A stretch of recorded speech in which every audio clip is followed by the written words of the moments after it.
नमस्कार छात्रों।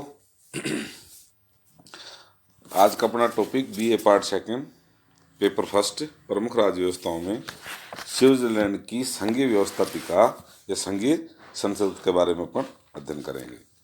संघीय व्यवस्थापिका और संघीय संसद स्विस संविधान के द्वारा शासन के तीनों अंगों में व्यवस्थापिका अर्थात संघीय संसद को निश्चित रूप से में सर्वाधिक शक्तिशाली स्थिति प्रदान की गई है। स्विस संविधान के अनुच्छेद 148 में कहा गया है कि जहां तक जनता के तथा कैंटनों के अधिकारों का अतिक्रमण नहीं होता, राज्य मंडल की सर्वोच्च सत्ता का प्रयोग संघीय संसद करेगी। दोनों सदन प्रतिनिधि सभा और सीनेट होंगे तथा इन दोनों सदनों को समान शक्तियां प्राप्त होंगी। अब स्विस संघीय संसद एक शक्तिशाली विधानमंडल है और कार्यपालिका तथा संघीय न्यायाधिकरण को इसके अधीन किया गया है, परंतु संघीय संसद ब्रिटिश संसद की भांति संप्रभुत्व संपन्न संस्था नहीं है। पहला कारण संघात्मक व्यवस्था और कठोर संविधान के कारण इसकी शक्तियां सीमित हो गई है, और दूसरा है स्विस संविधान में लोक निर्णय और आरंभक की जो व्यवस्था की गई है उसके कारण कानून निर्माण और संवैधानिक संशोधन के संबंध में अंतिम शक्ति जनता को प्राप्त हो गई है और विधानमंडल को नहीं है। तो संघीय संसद की एक अन्य विशेष बात दोनों सदनों की बिल्कुल समान शक्तियां हैं। प्रतिनिधि सभा और सीनेट की शक्तियों में कोई अंतर नहीं है। इस पर प्रोफेसर स्टोन ने कहा है कि यह एक दृष्टि से अनोखी है। अब संघीय संसद ये द्विसदनीय व्यवस्थापिका है कि कौन सी है? द्विसदनीय। 1848 में जो संविधान निर्मित हुआ, मतलब पूर्व संविधान में संघीय व्यवस्थापिका को संघीय सभा का नाम दिया गया था तथा इसके दो सदन थे, एक तो राष्ट्रीय परिषद था और दूसरा राज्य परिषद। अब जो नया संविधान बना इसके अंतर्गत संघीय व्यवस्थापिका को संघीय संसद के नाम से जाना जाता है तथा इसी संघीय संसद के दो सदन है, एक तो प्रतिनिधि सभा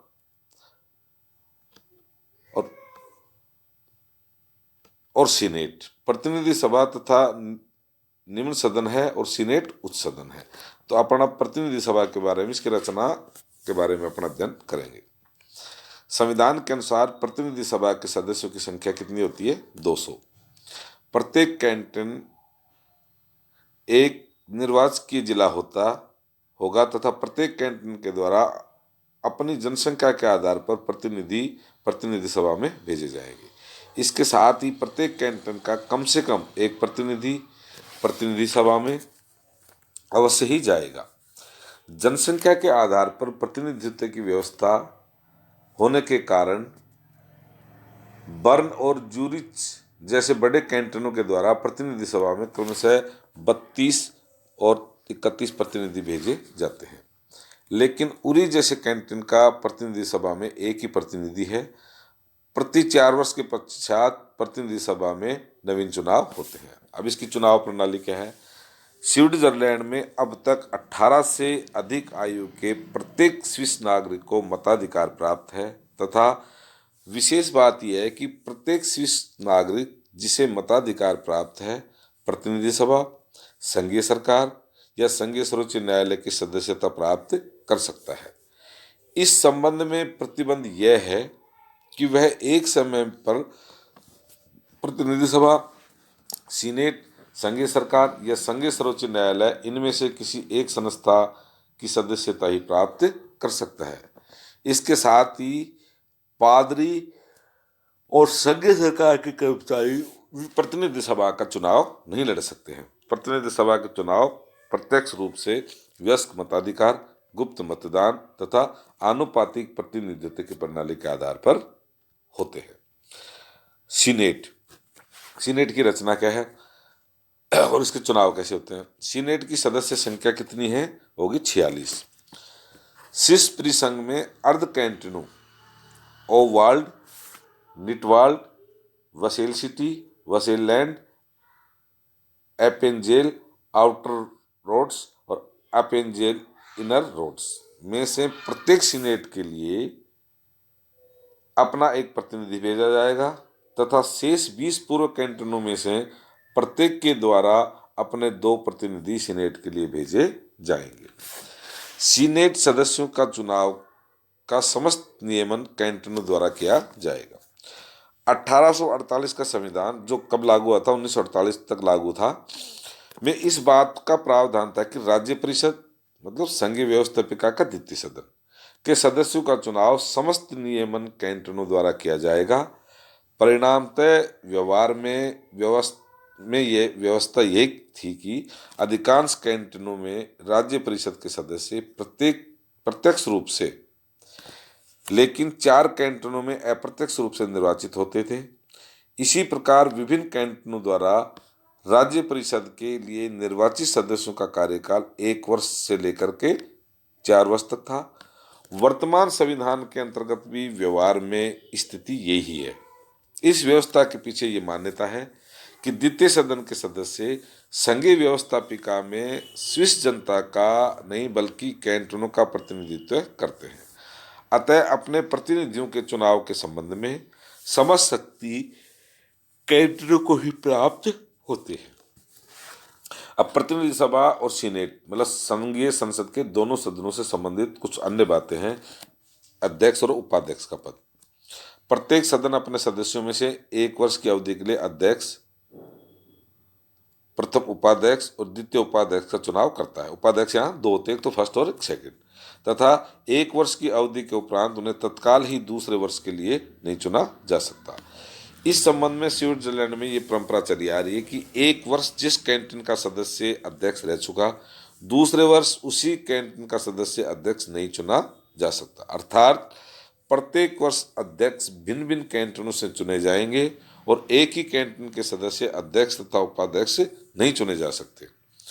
ये परंपरा भी स्थापित की गई कि गत वर्ष के उपाध्यक्ष को अगले वर्ष अध्यक्ष बना दिया जाता है। अध्यक्ष सदन की अध्यक्षता करता है और उसे निर्णायक मत देने का अधिकार होता है। इसके अधिवेशन और विशेष अधिवेशन के बारे में, सदन के अधिवेशन नियमित रूप से होंगे तथा कानून अधिवेशन बुलाने से संबंधित समस्त व्यवस्था निर्धारित करेंगे। संबंधित सदन के ये सदस्य या संघीय सरकार आग्रह कर सकती है कि सदन के विशेष अधिवेशन बुलाए जाए। सदस्यों की पृथक पृथक बैठक और संयुक्त बैठक। सामान्यतः प्रतिनिधि सभा और सीनेट की पृथक पृथक बैठक होंगी। कोई भी विषय दोनों सदनों से पारित होने पर ही उसे संघीय संसद का निर्णय कहा जाएगा। संयुक्त बैठक। संविधान के अनुच्छेद 157 में दोनों सदनों की संयुक्त बैठक की व्यवस्था की गई है। दोनों सदनों की संयुक्त बैठक निम्न कार्यों के लिए बुलाई जा सकती है। इसकी अध्यक्षता प्रतिनिधि सभा के अध्यक्ष करेंगे। तो कौन कौन से कार्यों के लिए संयुक्त बैठक बुलाई जाती है? पहला है संघीय सरकार के सदस्यों तथा अन्य पदाधिकारियों के चुनाव हेतु। दूसरा, उच्च संघीय सत्ता के बीच क्षेत्राधिकार संबंधी विवादों के निपटारों के लिए। तीसरा है क्षमादान के प्रार्थना पत्रों पर निर्णय के लिए। विशेष अवसरों पर और संघीय शासन की घोषणाएं सुनने हेतु भी संघीय संसद के दोनों सदनों की संयुक्त बैठक होगी। दोनों सदनों की पृथक पृथक संयुक्त बैठकें सार्वजनिक रूप से होंगी। कानून के आधार पर किसी विषय पर विचार हेतु गुप्त बैठक की व्यवस्था भी की जा सकती है। अब इनकी गणपूर्ति।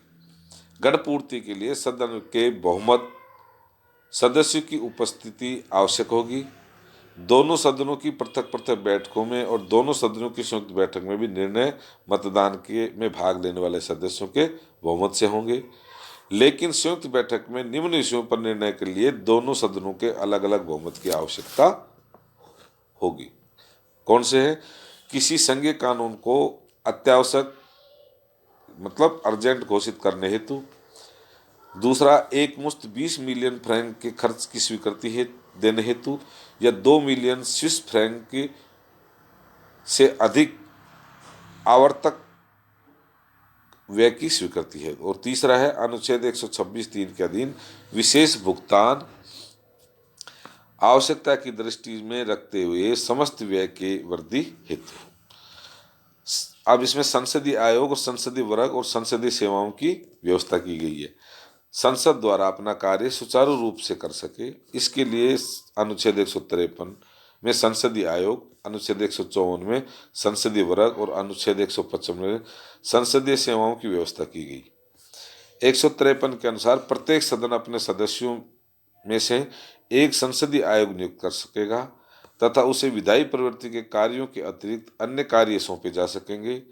इसी प्रकार संघीय संसद के सदस्य किन्हीं कार्यों के संपादन हेतु अपने सदस्यों में से संसदीय वर्ग बना सकेंगे तथा संसद को कार्य संपादन में सहायता देने हेतु संसदीय सेवाएं होंगी। अब संघीय संसद की कार्य प्रणाली की विशेष बात यह है कि संघीय संसद की कार्रवाई का प्रत्येक प्रलेख जर्मन, फ्रेंच, इटालियन और रोमांस चारों ही भाषाओं में प्रकाशित किया जाता है। तो ये थी स्विट्जरलैंड की संघीय व्यवस्थापिका संघीय संसद के बारे में।